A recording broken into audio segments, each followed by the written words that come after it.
ఈ సమయంలో మీతో కలిసి దేవుని యొక్క వాక్యమును పంచుకునే అవకాశమును దేవుడు నాకు అనుగ్రహించినందుకు దేవునికి కృతజ్ఞతాస్తుతులను చెల్లిస్తూ ఉన్నాను.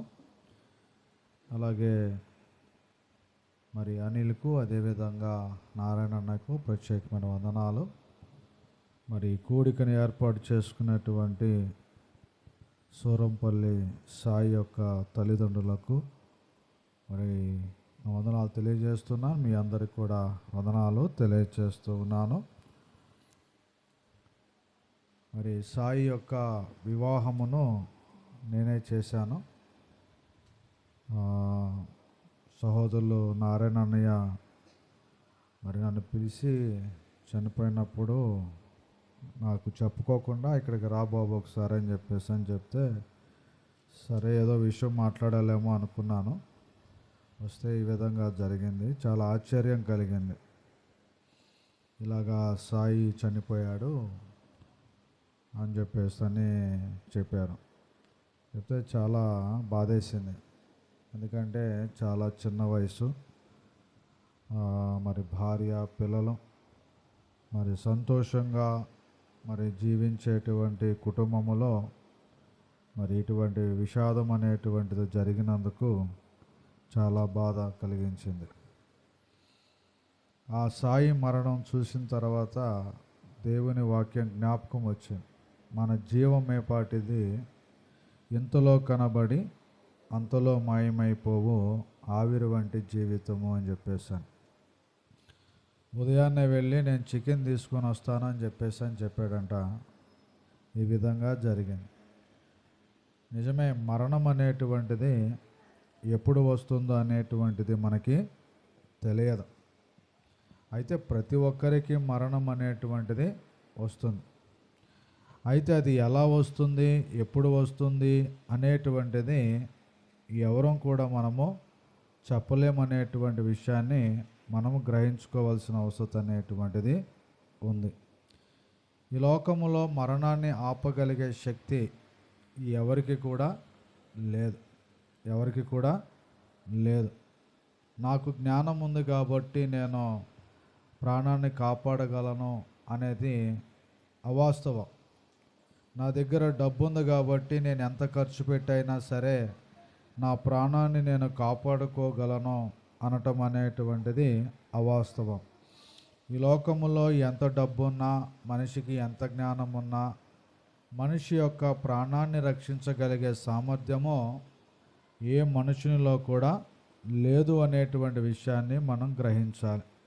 జీవమరణములు ఎవరి వశములో ఉన్నవనంటే అవి దేవుని యొక్క వశములో ఉన్నాయి. ప్రాణం పోయాలన్నా ఆయనే, ప్రాణం తీయాలన్నా ఆయనే. చాలామంది సాయి చనిపోయినప్పుడు అక్కడ మాట్లాడుతున్నారు. స్వరంగం దగ్గర ఒక అరగంట సేపు అక్కడ ఉన్నారు డాక్టర్ కోసము అని చెప్పేసి. నిజంగా దేవుడు బ్రతికించాలి అని అనుకుంటే దేవుడు ఆ రోజంతా కూడా ఆయన్ని నిలబెట్టేవాడు. దేవుడు తీసుకోవాలనుకుంటే ఒక్క క్షణం చాలు. మనం ఏదో డాక్టర్లు చెప్తుంటాం 10 నిమిషాల ముందు తీసుకొస్తే ప్రాణం కాపాడబడేదో, ఒక అరగంట ముందు తీసుకొస్తే ప్రాణం కాపాడబడేదో అని చెప్తూ ఉంటారు. మా చర్చి మెంబర్కి కూడా ఆయనకి హార్ట్ స్ట్రోక్ వచ్చింది. ఇక్కడికి కూడా వస్తూ ఉంటారు, ఆర్ఎస్ నాయుడు గారు అని. ఆయనకి హార్ట్ స్ట్రోక్ వచ్చింది. ఆయనకి హార్ట్ స్ట్రోక్ వచ్చినప్పుడు ఎలా వచ్చిందని అంటే మేమే ఆశ్చర్యపోయాం. ఇదంతా మంటగా ఉందన్నాడు. దాదాపు ఆయనకి 5 నుంచి స్టార్ట్ అయింది. రెడీ అయ్యాడు, బయటికి రావాలనుకున్నాడు. మంట అని చెప్పేసి అని రెడీ అయిన అతను కూడా ఇంట్లోకి వచ్చేసాడు. బయటికి వెళ్ళి బండి తీసే అతను కూడా ఇంట్లోకి వచ్చాడు. ఏదో మంటగా ఉంది అన్నాడు. అది 8 వరకు ఇంట్లోనే ఉన్నాడు ఆయన. డాక్టర్ గారు, ఆర్ఎంపీ డాక్టర్ గారు వచ్చారు, ఏదో ట్యాబ్లెట్ ఇచ్చారు, బీపీ కంట్రోల్ అవ్వట్లేదు. హాస్పిటల్కి తీసుకెళ్తే అది గ్యాస్ పెయిన్ కాదు, హార్ట్ స్ట్రోక్ అని చెప్పేసి అన్నారు. వెంటనే హాస్పిటల్కి తీసుకెళ్లారు విజయవాడలోనే. వెంటనే స్టంట్ వేస్తారు. నిజంగా దేవుడు బ్రతికించాలనుకుంటే ఆయన ఎంతసేపు అయినా ఆ ప్రాణాన్ని ఏం చేయగలడు? నిలబెట్టగలడు ఆయన. మా నాన్నగారు చనిపోయినప్పుడు కూడా చాలామంది అన్నారు వేరే హాస్పిటల్కి తీసుకెళ్తే బాగుండు అని అన్నాయి. అప్పుడు మా నాన్నగారికి కామెర్లు 16% వచ్చేసి 16 పాయింట్లు ఉంది. 19 పాయింట్లు ఉన్న వాళ్ళు కూడా బతికారు, 21 పాయింట్లు ఉన్న వాళ్ళు కూడా బతికారు. మా నాన్నగారికి అప్పుడు 14-16 పాయింట్లే ఉన్నాయి. నేను ఒకటే అనుకున్నాను, దేవుడు బతికించాలనుకుంటే అది ఎన్ని పాయింట్లు ఉన్నా ఆయన బతికించగలడు. దేవుడు తీసివేసుకోవాలనుకుంటే ఎంతమంది బతికించాలన్నా ఆయననే బతికించలేరు. కాబట్టి జీవమరణాలు ఎవరి వశములో ఉన్నవని అంటే దేవుని వశములో ఉన్నాయి. అయితే దేవుడు ఎందుకు పిలుచుకున్నాడు అనేటువంటిది మనకి తెలియదు. దేవుడు ఎందుకు పిలుచుకున్నాడు అనేటువంటిది మనకి తెలియదు. మనకు బయలుపరచబడిందే, మనకు బైబిల్లో ఎంతవరకు అయితే చెప్పబడిందో అంతవరకే. రహస్యాలన్నీ ఎవరికి చెందుతాయి? అవి దేవునికి చెందుతాయి. చాలామంది సహోదరాలు లావణ్యకి చిన్న వయసులో భర్త పోగానే మనం అనుకుంటాం దేవుడికి జాలి లేదా, దయ లేదా, జ్ఞానం లేదా అని చెప్పేసి అని మనం మాట్లాడతాం కొంత. అవునా కాదా? నిజంగా మనమే అంత జాలి గల వాళ్ళమా దేవునికన్నా? దేవునికన్నా మనకే ఎక్కువ ప్రేమ ఉందా? దేవునికన్నా మనకే ఎక్కువ కనికరం ఉందా? ఆలోచన చేయండి. బైబిల్లో మీరు చూస్తే కీర్తన గ్రంథంలో 140వ కీర్తన 145వ కీర్తనలో దేవుని గురించి మాట్లాడేటప్పుడు భక్తుడు అంటాడు, ఆయన గురించి మాట్లాడేటప్పుడు,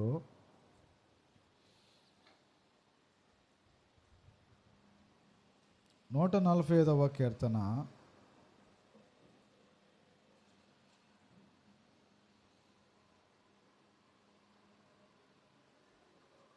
7వ వచనాన్ని మనం చదువుకుందాం. నీ మహాదయాళత్వమును గూర్చిన కీర్తిని వారు ప్రకటించెదరు. నీ నీతిని గూర్చి వారు గానము చేసేదరు. యెహోవా దయ దాక్షిణ్యము గలవాడు. యెహోవా దయా దాక్షిణ్యములు గలవాడు. ఆయన దీర్ఘశాంతుడు. కృపాతిశయము గలవాడు. యెహోవా అందరికి ఉపకారి. ఆయన కనికరములు ఆయన సమస్త కార్యముల మీద ఉన్నవి. 7వ వచనములు అంటాడు ఆయన మహాదయ గలవాడని. 8వ వచనములు ఆయన దయాదాక్షిణ్యముల గలవాడని, దీర్ఘశాంతుడని, కృపగలిగిన దేవుడని, ఆయన అందరికీ ఉపకారం చేసేవాడని, ఆయన అందరి ఎడల ఆయన కనికరము చూపేటువంటి వాడై ఉన్నాడని ఆయన గుణాలను గూర్చి ఆయన తెలియజేస్తూ ఉన్నాడు కీర్తనాకారుడు. నిజమే, దేవునికున్న మంచితనం మనకుందా? దేవునికున్న జాలి మనకుందా? దేవునికున్న ప్రేమ మనకుందా? కానీ ఈరోజు కొన్ని సందర్భాలలో మనకు జరిగినటువంటి ఈ సంఘటనలను బట్టి మనం దేవుని గురించి తప్పుగా మనం మాట్లాడుతూ ఉంటాం. లావణ్యను గురించి గుర్తు చేసుకున్నప్పుడు, వారి పిల్లలను గుర్తు చేసుకున్నప్పుడు ఈ విధంగా మనం మాట్లాడుతూ ఉంటాం. కొంతమంది అంటూ ఉంటారు దేవునికి అసలు ఎక్కడ న్యాయం ఉందని. అసలు దేవునికి అన్యాయం చేయటమే తెలియదు. దేవునికి అన్యాయం చేయటమే తెలియదు. ఆయనకి మోసం చేయటమే తెలియదు. ఆయన మోసం చేయటమే తెలియదు. ఇంకా చెప్పాలనంటే యేసుక్రీస్తు ప్రభువారు భూమి మీద జీవించినప్పుడు ఆయన ఎవరిని బాధ పెట్టలేదు. ఆయన ఎవరిని కూడా బాధ పెట్టలేదు. కాబట్టి ప్రియులారా, మనము లావణ్య గురించి కానీ లేకపోతే పిల్లల గురించి కానీ మనం ఎంతగానో బాధపడుతూ ఉంటాం. అది సహజం. కానీ దేవుని గురించి ఎప్పుడు కూడా మనం తప్పుగా మనము మాట్లాడకూడదు. నోటి మాటతో కూడా మనం తప్పుగా మాట్లాడకూడదు. యోబు గ్రంథములో మీరు గమనించినట్లయితే 1వ అధ్యాయంలో తన పిల్లలు 10 మంది పిల్లలను ఒక్కరోజు ఆయన కోల్పోతాడు. ఒక్కరోజే తన ఆస్తిని కోల్పోతాడు, తన పిల్లలను కూడా ఆయన కోల్పోతాడు. కోల్పోయినప్పుడు యెహోవా ఇచ్చెను, యెహోవా తీసుకొనెను, యెహోవా నామముకు స్తుతి కలుగును గాక అని అన్నాడు. అంతేకాని నోటి మాట చేత కూడా దేవునికి వ్యతిరేకంగా మాట్లాడి పాపం అనేటువంటిది ఆయన చేయలేదు. కాబట్టి ఎప్పుడు కూడా మనము దేవుని గురించి తప్పుగా మనం మాట్లాడకూడదు. నిజంగా మీరు చూడండి, అన్యులు మాట్లాడరు కానీ క్రైస్తవులే మన దేవుని గురించి మనం తప్పుగా మాట్లాడతాం. మీరు రీసెంట్గా మీరు గమనిస్తే అంటే మా స్థానిక సంఘంలోనే ఒక అమ్మాయి గర్భిణీ అన్నమాట. మగబిడ్డ కావాలని బాగా ప్రార్థన చేసుకుంది, ఉపవాసం ఉంది, అన్నీ చేసింది, నవమాసాలు మోసింది. అయితే దేవుడు ఆడబిడ్డనిచ్చాడు. ఫస్ట్ ఆడబిడ్డే, మరలా ఆడబిడ్డనిచ్చాడు. ఇద్దరు చాలా బాధపడ్డారు. మరి ఏం జరిగిందో ఎందుకో తెలియదు, మగబిడ్డ లేదని చాలా బాధపడి కురింగిపోయింది. అసలు బీపీ కూడా ఎక్కువైపోయింది అలా ఆలోచన చేసి. అయితే మగబిడ్డని ఇచ్చాడు. ఇచ్చిన తర్వాత ఆడపిల్లని తెలిసిన తర్వాత ఇంకా ఎక్కువగా బీపీ పెరిగిపోయింది. ఏంటి అని అంటే ఆడబిడ్డ వాళ్ళ అమ్మతో అంటుందంట, నేను ఇన్ని ఉపవాసాలు ఉండి ప్రార్థన చేశాను, మరి నాకు మగబిడ్డ ఏది, ఆ ప్రార్థన ప్రతిఫలం ఏది అని చెప్పేసి. నువ్వు ప్రార్థన చేసావు కానీ దేవుడు నీకు ఏది ఇవ్వాలనుకున్నాడో అదే ఇచ్చాడు. నీకు ఏది మేలుకరమో అదే ఇచ్చాడు. అది కాబట్టి నీ ప్రార్థనలకు వృధా అనేటువంటిది కాదు. కానీ దేవుడు ఏదో ఒక విధంగా దేవుడు నీకు సహాయం అనేటువంటిది చేస్తాడు. కానీ దేవుడు ఏది ఇచ్చాడో అది మనకి మేలు. బైబిల్లో చెప్తూ ఉంటాడు, యాకోబు రాసిన పత్రిక, శ్రేష్టమైన ప్రతి ఈవియు పరసంబంధమైనదై జ్యోతిర్మయుడకు దేవుని యొద్ద నుండి మనకు వచ్చును అని చెప్పేసి అంటాడు. దేవుడిచ్చినటువంటిది ఏదైనా మనకు మేలుకరమే కానీ అది కీడనేటువంటిది మాత్రము కాదు అనేటువంటి విషయాన్ని గమనించాలి. కొంతమంది పిల్లలు పాడైపోయి ఉంటారు, యవనస్తులైన పిల్లలు. అసలు ఇట్టంటే కొడుకుని నాకు ఎందుకు ఇచ్చావయ్యా అంటారు. ఇచ్చినప్పుడు బాగానే ఉన్నాడు, కానీ వీళ్ళు పెంచగలగా పాడైపోయారు. కానీ ఎవరిని అంటున్నారు వాళ్ళు? దేవుణ్ణి అంటున్నారు. పుట్టుకతోనే వీడి అన్నీ చెడిపోయి వచ్చాడా? లేదుగా. వీళ్ళ యొక్క పెంపకం వల్ల అలా తయారయ్యాడు. కానీ ఏమంటారు, వాడు చెడు పనులు చేసినప్పుడల్లా అబ్బా దేవుడు ఇట్లాంటి కొడుకుని ఎందుకు ఇచ్చాడా అని అంటారు. తప్పు కదా, అలా అనకూడదు కదా. అదంతా ఎవరి వల్ల వచ్చిందని అంటే మనం చేసుకున్న దానిని బట్టే అది ఆ పిల్లవాడు అలా తయారయ్యాడు. కాబట్టి ఎప్పుడు కూడా దేవుని గురించి మనము తప్పుగా మాట్లాడేటువంటి వారంగా మనము ఉండకూడదు. దేవుడు ఎప్పుడైనా మనకు మేలనేటువంటిదే చేస్తాడు కానీ కీడనేటువంటిది చేయడు. కొంతమంది అనుకుంటూ ఉంటారు, అంటే ఒక తల్లి వచ్చి నాకు చెప్పింది నేరుగా, వాళ్ళ అబ్బాయి ఇలాగే సేమ్ ఆ అబ్బాయి, ఈ సాయి కన్నా పెళ్ళై పిల్లలు ఉన్నారు కానీ ఆ అబ్బాయి చదువుకుంటున్నాడు. చాలా చిన్న వయసు, 21 years అనుకుంటా. ఆ అబ్బాయికి హార్ట్ స్ట్రోక్ వచ్చి చనిపోయాడు సుందరయ్య నగర్లో. ఆ అబ్బాయికి చనిపోయినప్పుడు వెళ్ళాను, తర్వాత జ్ఞాపకార్థ కూడికి పెట్టారు, వెళ్ళాను. సంవత్సరానికి నన్ను పిలిచారు వాక్యం చెప్పడానికి. పిలిస్తే వాక్యం చెప్పాను. వాక్యం చెప్పేసిన తర్వాత ఆ తల్లి వచ్చి నాతో మాట్లాడుతుంది. ఏమన్నానంటే, మీరు అయ్యగారు మేమేదో పాపం చేసామని చెప్పేసి అని నా కొడుకు ఇలా అయిపోయాడంట అని చెప్పేసి అని అనుకుంటున్నారు అని చెప్పేసాను. మరి వీళ్ళెవరూ కూడా పాపం చేయలేదా నేను అడిగాను ఆమెను. ఏమో అయ్యగారు నాకు తెలియదు, నేను ఇలా పాపం చేశాను కాబట్టి నాకు ఇలా జరిగింది అని చెప్పేసి అని అంటున్నారు అన్నారు. నిజంగా పాపం చేస్తే మన పిల్లలు పోతే ఈరోజు ఎవరి పిల్లలు పుట్టరో, ఒకవేళ పుట్టిన ఏమైపోతారు, చనిపోతారు. ఇక్కడున్నటువంటి వాళ్ళు మనమందరం కూడా ఎవరో పాపం చేయని వాళ్ళు ఉన్నాం చెప్పండి. బైబిలే చెప్తుంది, నీతిమంతుడును లేడు, ఒకడునూ లేడు. అందరూ పాపము చేసి దేవుడు అనుగ్రహించు మహిమను పొందలేకపోవచ్చు. తప్పు అయినటువంటి ఆలోచన అది. అలా ఎప్పుడు కూడా మనం మాట్లాడకూడదు. ఎదుటి వారికి ఇలా జరిగింది కదా కాబట్టి అందుకే వాళ్ళు ఇలా ప్రవర్తించారు కాబట్టి వాళ్ళకి ఇలా జరిగిందని చాలామంది సూటి పోటీ మాట్లాంటారు. అలా మనం అనకూడదు. మనకు సామెత ఉంది, గురిగింజ గురించి ఉంటుంది, అవునా కదా? కాబట్టి దేవుడు ఎందుకు సాయని పిలుచుకున్నాడు అనేటువంటిది మనకి తెలియదు. కానీ మనిషి ఎప్పుడూ కూడా శాశ్వతం అనేటువంటిది కాదు. మనిషి జీవితము శాశ్వతం కాదు, దేవుడు మాత్రమే శాశ్వతం. కీర్తన గ్రంథములు అంటాడు 90వ కీర్తనలో, ప్రభువా తరతరముల నుండి మాకు నివాస స్థలము నీవే, పర్వతములు పుట్టక మునుపు భూమిని లోకమును నువ్వు పుట్టింపక మునుపు యుగయుగములు నీవే దేవుడవు. నువ్వు మనుషులను మంటికి మార్చుచున్నావు, నరులారా తిరిగి రండని నీవు సెలవిస్తున్నావు. ఏ మనిషి కూడా శాశ్వతం కాదు. ఎవరు మాత్రమే శాశ్వతం అని అంటే దేవుడు మాత్రమే శాశ్వతం. అది కాబట్టి మనిషి మీద మనం ఎప్పుడు ఆధారపడకూడదు. ఎవరి మీద మనం ఆధారపడాలి? దేవుని మీద మనం ఆధారపడాలి. మనుషులను నమ్ముకొనుట కంటే యెహోవాను ఆశ్రయించుట మేలు, రాజులను నమ్ముకొనుట కంటే యెహోవాను ఆశ్రయించుట మేలు అని చెప్పేసి అన్నాడు. కాబట్టి మనం ఎవరి మీద ఆధారపడాలి అని అంటే దేవుని మీదే మనము ఆధారపడాలి, కానీ మనుషుల మీద మనము ఆధారపడకూడదు.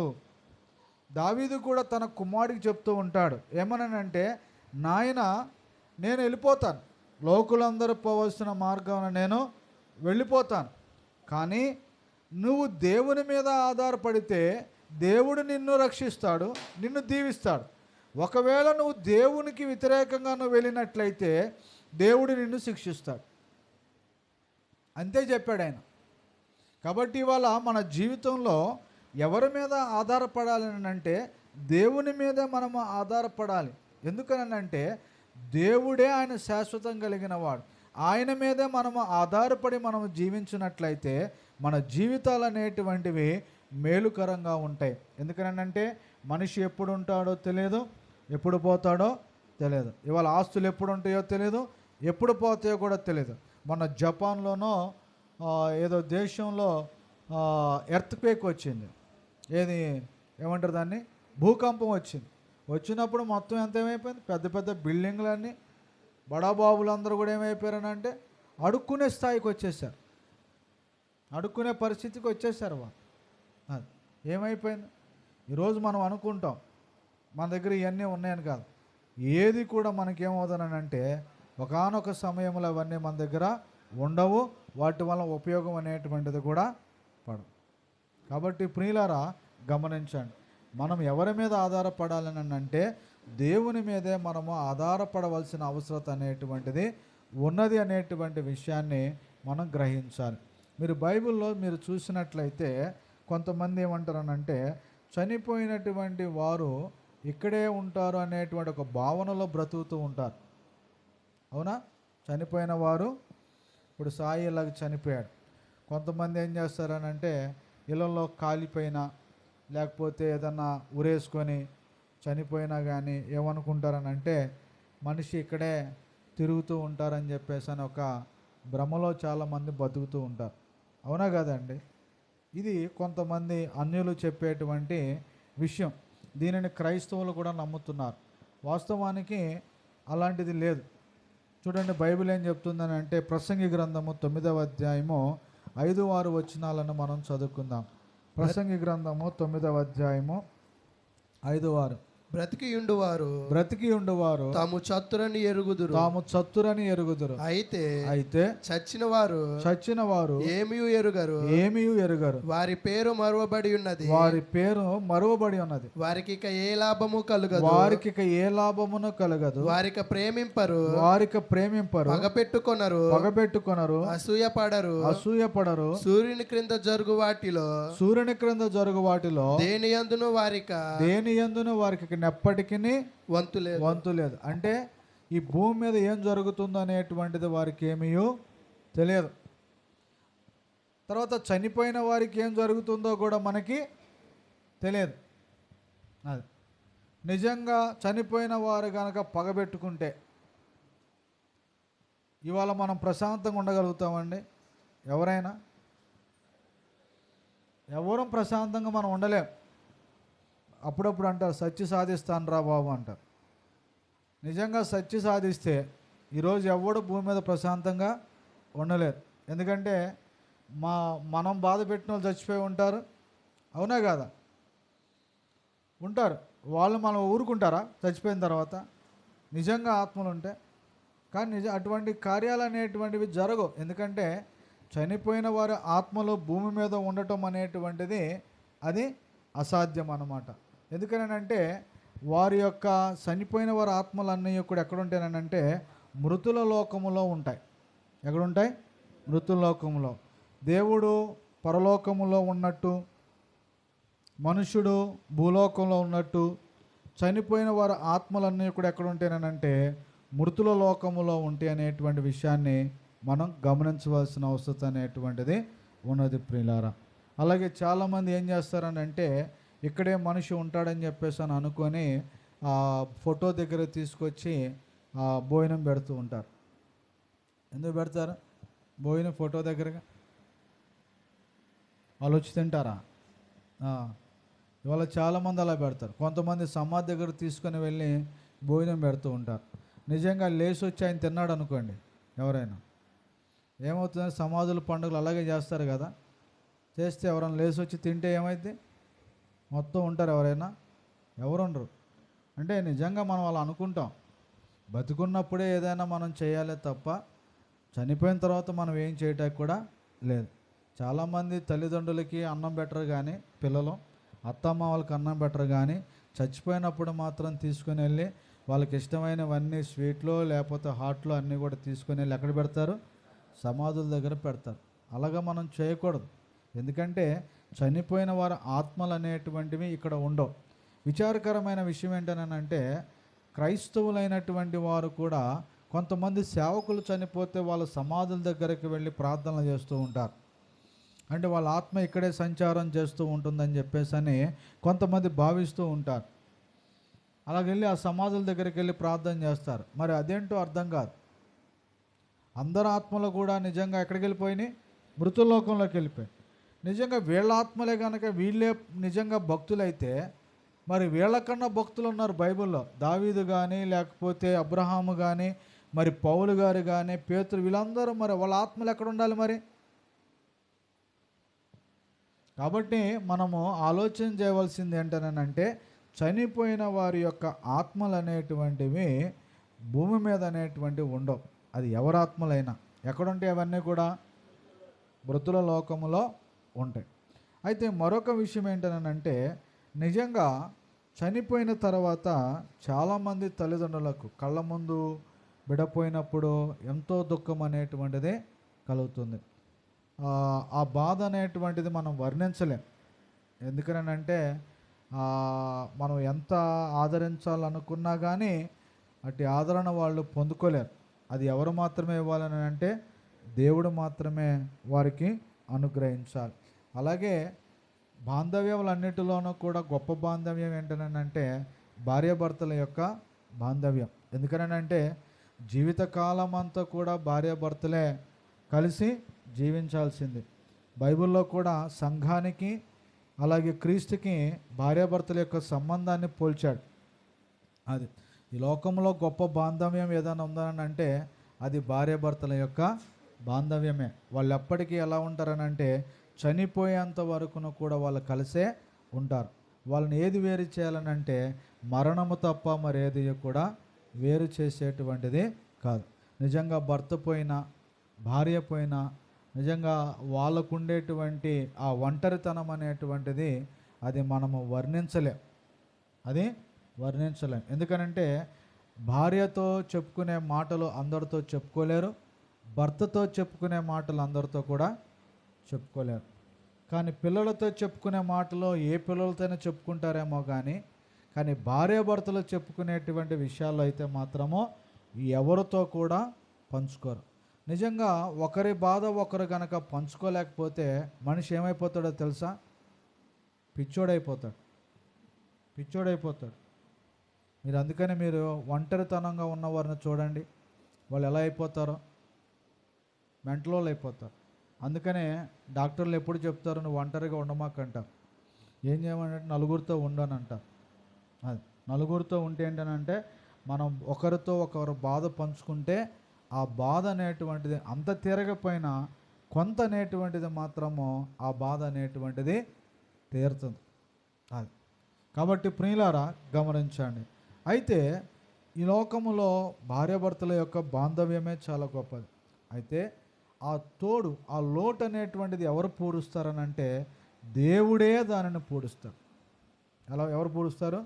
దేవుడే. ఎలా పూడుస్తాడు? మీరు చూడండి, బైబిల్లో ఒక గొప్ప ఉదాహరణ ఉన్నారు. ఎవరనంటే రూతు. ఎవరు? రూతు. ఆమె ఏ దేశస్తురాలు? మోయాబు దేశస్తురాలు. అయితే బైబిల్లో నయోమి అనేటువంటి ఒక స్త్రీ ఉంది.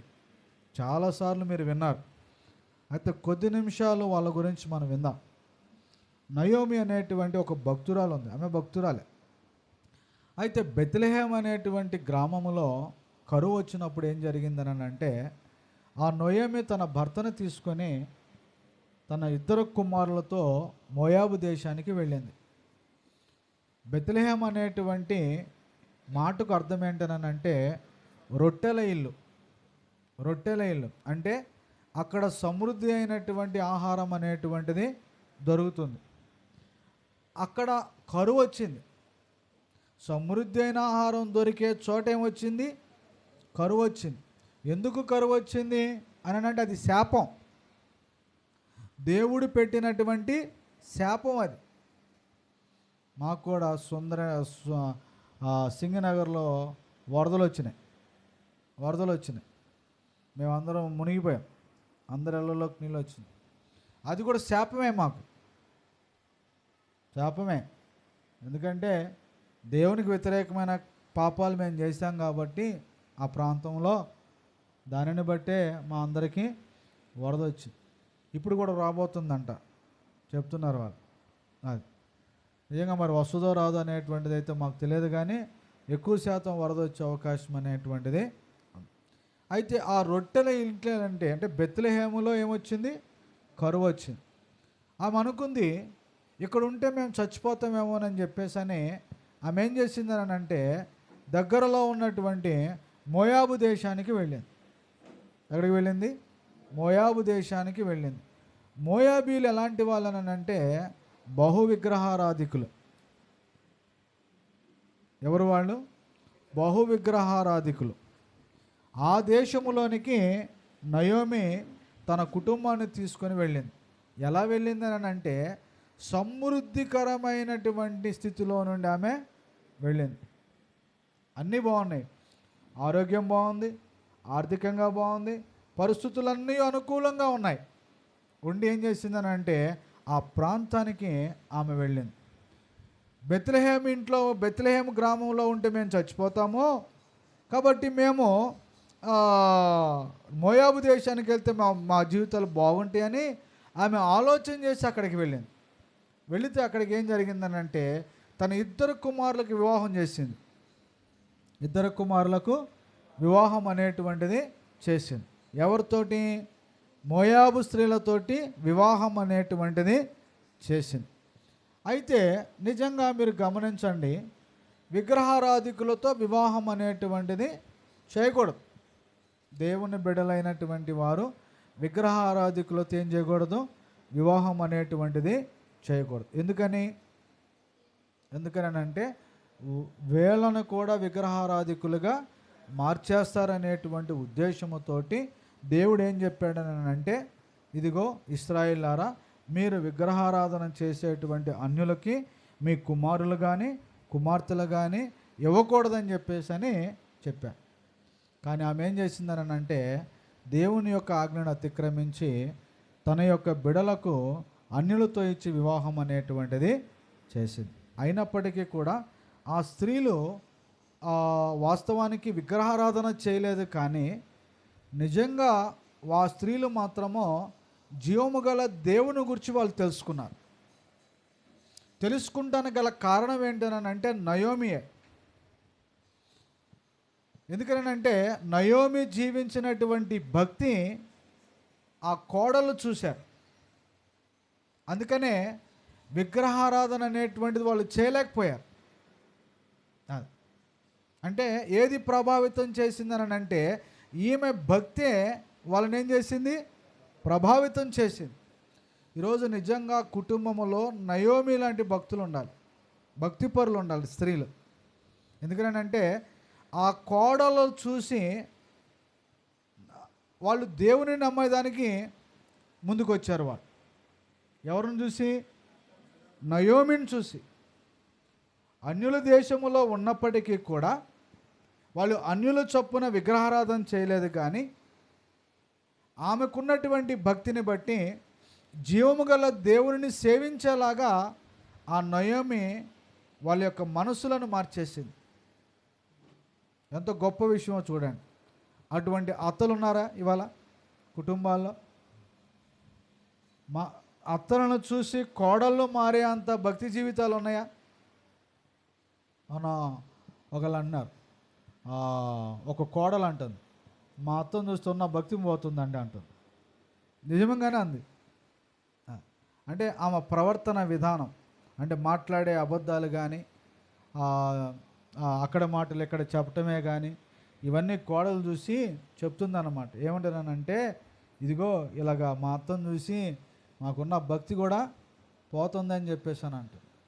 నిజంగా ఆ నయోమి అయితే అలా కాదు, తన భక్తి జీవితాన్ని బట్టి తన కోడలను మార్చుకునేలాగా చేసింది. అయితే ఇందులో విశేషమైనటువంటి విషయం ఏంటనంటే, ఆమె భర్త చనిపోయాడు, ఆమె ఇద్దరు కుమారులు కూడా చనిపోయారు. నయోమి భర్త చనిపోయాడు, తర్వాత కొంతకాలానికి ఇద్దరు కుమారులు కూడా చనిపోయారు. ఇంకా మిగిలింది ఎవరనంటే నయోమి, ఆమె ఇద్దరు కోడలు. ఇక నయోమికి ఒక ఆలోచన వచ్చింది, ఇంకేముందమ్మా, నా బ్రతుకంతా అయిపోయింది, ఇంకా మీరు పెళ్ళిళ్ళు చేసుకొని మీ పిల్లలతో మీ పాపలతో సంతోషంగా ఉండండి, నేను మా ఊరు వెళ్ళిపోతానని చెప్తే, అప్పుడు పెద్ద కోడలు అంది, ఓర్ప అంది, అమ్మా నేను నీతో పాటే వస్తాను అని చెప్పేసాను. నీతో పాటే వస్తాను, నువ్వు ఎక్కడికి వెళ్తే అక్కడికి నేను వస్తాను అని చెప్పేసాను. చూడండి, ఇవాళ పెళ్ళి అవ్వగానే అత్త కోడలు ఏమైపోవాలి? అవునా? అలాగే ఉన్నారా లేదా కోడళ్ళు? కానీ కోడలు అంది, నువ్వు ఎక్కడికి వెళ్తే వస్తా అని చెప్పేసి ఓర్ప అంది. అంటే ఆమె ఎంత ప్రేమనో వాళ్ళపైన చూపించిందో. వాస్తవానికి వాళ్ళిద్దరి మధ్యలో ఏమంటుందని అంటే, అత్తేమో అమ్మ అని అంటుంది, అమ్మ అంటుంది. అంటే కోడల్ని ఒక కూతురులాగా భావిస్తుంది. ఆ విషయంలో నిజంగా ఆమె కోడళ్ళ పైన ఆమె చూపించిన ప్రేమను బట్టే వాళ్ళు ఏమన్నారనంటే, మీతో పాటే మేము కూడా వస్తాం, మాకు భర్త వద్దు, మాకు భర్త అవసరంలా, నువ్వు ఉంటే మాకు చాలని అంట. అంటే ఆమె చూడండి, నేను వేరే భర్తను చేసుకుంటే నా జీవితం బాగుంటుందని అనుకోవట్లేదు ఆమె. వాళ్ళు అనుకుంటున్నారు కోడళ్ళు, మీతోనే ఉంటే మా జీవితము బాగుంటుందని అనుకుంటున్నారు వాళ్ళు. అంటే ఆమె ఎంత ప్రభావితం చేసిందో చూడండి వాళ్ళని. నిజంగా చాలా భక్తిగా, చాలా ప్రేమగా కోడల పట్ల ఆమె నడుచుకుంది. అందుకనే ఆమెను విడిచిపెట్టడానికి ఇష్టపడలేదు వాళ్ళు. అయితే బలవంతం చేస్తే నయోమి అంది, అమ్మ వద్దు, నీ దారి నువ్వు చూసుకో అని చెప్పేసానంటే పెద్ద కోడలు వెళ్ళిపోయింది. ఇంకా చిన్న కోడలు వచ్చింది, ఒకటే మాట అందాము, నీ జనమే నా జనం, నీ దేవుడే నా దేవుడు, మరణము తప్ప నిన్ను నన్ను ఏది విడది. అసలు పుట్టిన దేశాన్ని విడిచిపెట్టి ఎక్కడికి వచ్చేయాలనుకుంది ఆమె? అసలు ఆ ప్రజల గురించి కానీ వాళ్ళ గురించి కానీ తెలియకోకుండా ఆ దేశానికి వచ్చేస్తానంది. ఎవరు? రూతు. తల్లిదండ్రులను విడిచిపెట్టి ఎక్కడికి వచ్చేస్తానంది? అత్తతో పాటు నీతో వచ్చేస్తానని అంటుంది. అమ్మాయి పుట్టింటికి వెళ్తావా అంటే ముందే సర్దేసుకుంటారు వాళ్ళు, ముందే. నిజంగా పుట్టింట్లో ఏముంటుందో తెలియదు, కానీ నిజంగా వెళ్తే అక్కడి నుంచి రాబుద్ది కాదు. ఒక్కసారి ఆడవాళ్ళు పుట్టింటికి వెళ్ళాలి అని అనుకున్నారంటే ఆపలేరండి ఎవరు, సర్దేసుకొని వెళ్ళిపోతారు. అక్కడ పచ్చడి తినవండి, ఏదో కూర తినవండి, ఏదైనా కింద పోనుకొనివ్వండి, అక్కడే ఎన్ని రోజులైనా ఉంటారు. కానీ ఇక్కడ మంచి అత్తగారింట్లో మంచి బెడ్ పెట్టి ఏసీ పెట్టి మాంసం పెట్టినా కానీ ఎక్కడికి వెళ్ళాలనిపిస్తుంది అండి? ఎక్కువగా పుట్టింటికి వెళ్ళాలనిపిస్తూ ఉంటుంది. అవునా కదా? చాలామందికి అలాగే అనిపిస్తుంది, ఆడవాళ్ళందరికీ కూడా. కానీ ఎంత సౌకర్యం అత్తగారింట్లో ఉన్నప్పటికీ కూడా పుట్టింట్లో ఉన్నంత సౌకర్యము మరి వాళ్ళకు ఉండదు. మరి ఎందుకని ఉండదు మనకైతే తెలియదు, కానీ నిజంగా వెళ్ళిపోతుంది. కానీ తల్లిదండ్రులను కూడా విడిచిపెట్టి, తమ దేవతలను కూడా విడిచిపెట్టి రూతు ఎక్కడికి రావాలనుకుందానంటే తన అత్తతో పాటు బెత్లెహేము గ్రామానికి రావాలి. ఒకటే మాట, నీ మరణము తప్ప మనలను ఏది కూడా వేరు చేయకూడదు అని చెప్పేసాను. ఎంత గొప్ప మాట. ఒక్క విషయం ఏంటనంటే, నువ్వు లేకపోతే నాకు జీవితమే లేదందామె. నయోమి లేకపోతే నాకు జీవితమే లేదు అని భావించింది రూతు. అంతగా ప్రభావితం చేసింది నయోమి. ఏదో మందు పెట్టి కాదు, నిజంగా ఆమె జీవించినటువంటి జీవితాన్ని బట్టి రూతు తన అత్తని విడిచిపెట్టినటువంటిది కాదు. ఇందులో నేను చెప్పే ముఖ్యమైన విషయం ఏంటనంటే, రూతు దేవుని యందు భయభక్తులు కలిగి జీవించింది. విగ్రహాలను విడిచిపెట్టి ఎక్కడికి వచ్చింది?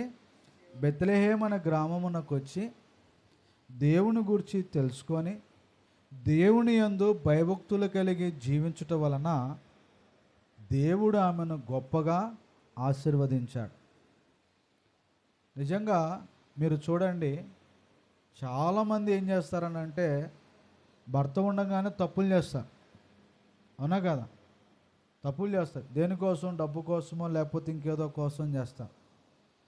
కానీ భర్త లేకపోయినా కానీ కుటుంబ పోషణ కొరకు పని చేసుకొని తన పవిత్రతను కాపాడుకొనొచ్చు ఆమె జీవించింది. దేవుడు ఆమె యొక్క భక్తిని చూసి దేవుడు ఆమెను గొప్పగా ఆశీర్వదించాడు.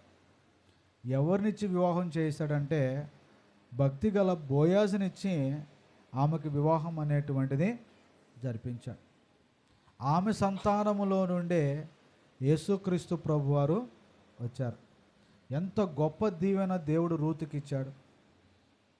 అంటే నేను చెప్పే విషయం దేని కొరకనంటే, ఒక విగ్రహారాధికురాలు దేవుని దగ్గరకు వచ్చినప్పుడు, దేవుని యందు భయభక్తులు కలిగి జీవించినప్పుడు దేవుడు ఆమెను ఎంతగా ఆశీర్వదించాడో, ఈరోజు నిజంగా మనం అనుకుంటున్నటువంటి లావణ్య దేవుని యందు భయభక్తులు కలిగి దేవుని యొక్క ఆజ్ఞలకు లోబడి జీవించినట్లయితే దేవుడు ఆమెను ఆమె బిడ్డలను మనము దేవుని అడిగిన దానికన్నా ఊహించిన దానికన్నా ఆమెను గొప్పగా దేవుడు దీవిస్తాడు.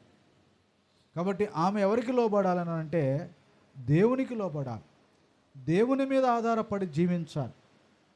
ఆమె దేవునికి ప్రార్థన చేసుకోవాలి.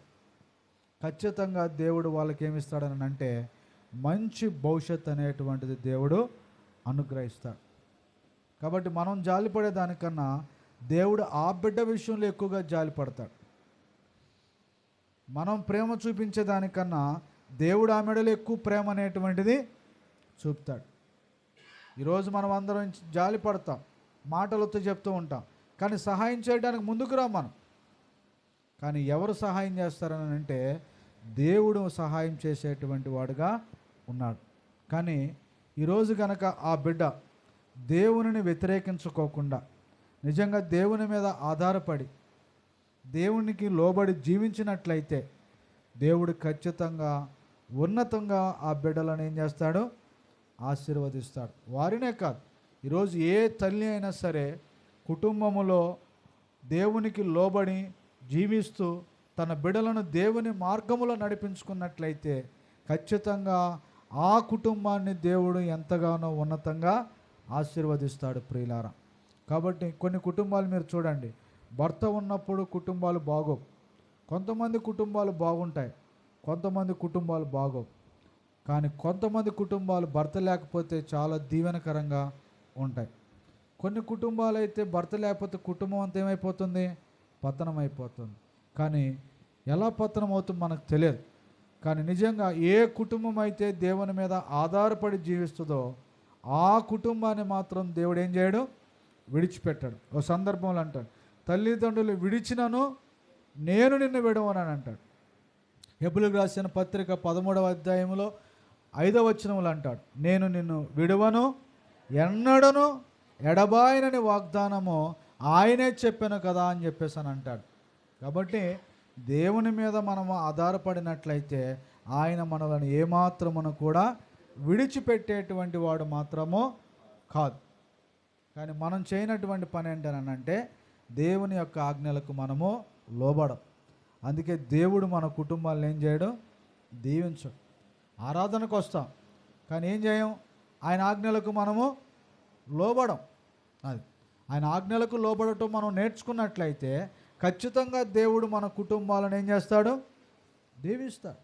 మనం చేయవలసినటువంటి పని అది. కాబట్టి ఈ సమయంలో నేను తెలియచేసే విషయం, చనిపోయినటువంటి సాయి తిరిగి మరలా రాడు. కానీ ఎవరి గురించి బాధపడాలని అంటే లావణ్య గురించి, అలాగే తన బిడ్డల గురించి బాధపడాలి. మొన్నే జక్కంపూడిలో కూడా ఇలాంటి యవనస్తుడు అంటే కాదులే, కానీ అతను బాగా తాగి చనిపోయాడు. అవయవాలన్నీ పాడైపోయి చనిపోయాడు. చాలా చిన్న అతనికి కూడా 40 పైనే ఉంటాయి అతనికి వయసు, 40 పైనే వయసు ఉంటుంది, చనిపోయాడు. ఆ చిన్న పాప చనిపోయింది, సమాధి చేసాము, పంపించేసాము. ఆ ఇంటికి వచ్చిన తర్వాత 2 రోజుల తర్వాత నాన్న కావాలని అడుస్తుంది. అది ఎంత బాధగా ఉంటుంది, అవునా కదా? చెప్పలేం, మనం తిరిగి రాలేడని మనము చెప్పలేం. అది చాలా బాధ కలిగిస్తుంది. కాబట్టి నిజంగా ఆ కుటుంబం కొరకు మనం బాధపడాలి. అలాగే ఆ కుటుంబం కోసం మనం ఎక్కువగా ప్రార్థన అనేటువంటిది మనము చేయాలి. ఎందుకంటే ఆ లోటు దేవుడే పూడ్చాలి, మనమైతే కాదు. ఎలా పూడుస్తాడు అనేటువంటిది మనకి తెలియదు, కానీ ఖచ్చితంగా దేవుడైతే మేలే చేస్తాడు. యెహోవా అందరికీ ఉపకారి, ఆయన కనికరములు సమస్త కార్యముల మీద ఉంటాయని చెప్పేసి అని అంటాడు. కాబట్టి ఆ బిడ్డనైతే దేవుడు విడిచిపెట్టేటువంటి వాడు మాత్రమో కాదు. ఒకవేళ ఆమంతటికి ఆమె దేవుని విడిచిపెట్టి లోక సంబంధంగా జీవిస్తే మనం చెప్పలేం. కానీ ఆయన మీద ఆధారపడిన ఏ కుటుంబాన్ని కూడా దేవుడు మాత్రము విడిచిపెట్టాడు. నీతిమంతుల విడవబడుట కానీ వారి సంతానము భిక్షమెత్తుట కానీ ఎన్నడూను కూడా చూచి ఉండలేదని భక్తుడు సెలవిస్తూ ఉన్నాడు. కాబట్టి ప్రియులారా, ఈ విషయాలు మీరు గమనించండి. మరణం ఎప్పుడు వస్తుందో మనకి తెలియదు. ఏదో ఒక రోజు మనం ఏమవుతాం, మరణిస్తాం. కాబట్టి ఇటువంటి మరణం అనేటువంటిది ఏం పాపం చేస్తే జరిగిందనేటువంటిది మనకి తెలియదు. నిజంగా పాపం చేస్తేనే జరిగితే మనం ఈ భూమి మీద ఎవరం కూడా బ్రతకం, ఎవరి పిల్లలు కూడా ఆ విధంగా బ్రతికి ఉండేటువంటి పరిస్థితులు అనేటువంటివి లేవు. ఎందుకు ఇలా జరిగిందనేటువంటిది అయితే మనకి తెలియదు. కానీ దేవుడు ఏం చేసినా కానీ మన మేలు కొరకు చేసేటువంటి దేవుడు అనేటువంటి విషయాన్ని మనం గ్రహించాలి. ఆయనకు అన్యాయం చేయటం తెలియదు, మోసం చేయటం అనేటువంటిది అంతకన్నా తెలియదు. కాబట్టి ఆ దేవుని పట్ల మనం ఏం కలిగి ఉండాలని అంటే మరి విశ్వాసము, అదేవిధంగా విధేయత అనేటువంటిది మనం కలిగి జీవించినట్లయితే ఒక రూతును దేవుడు ఎలా ఆశీర్వదించాడో ఈరోజు కూడా లావణ్యాన్ని తన బిడ్డలను ఏం చేస్తాడు, ఆశీర్వదించేటువంటి వాడుగా ఉంటాడని ప్రభు పేరట మీకు మనవి చేస్తూ ఇంతవరకు ఓపికతో విన్నటువంటి మీ అందరికీ కూడా నా హృదయపూర్వకమైన వందనాలు తెలియజేస్తూ ముగిస్తూ ఉన్నాను. అవకాశం ఇచ్చినటువంటి సోదరులకు కూడా ప్రత్యేక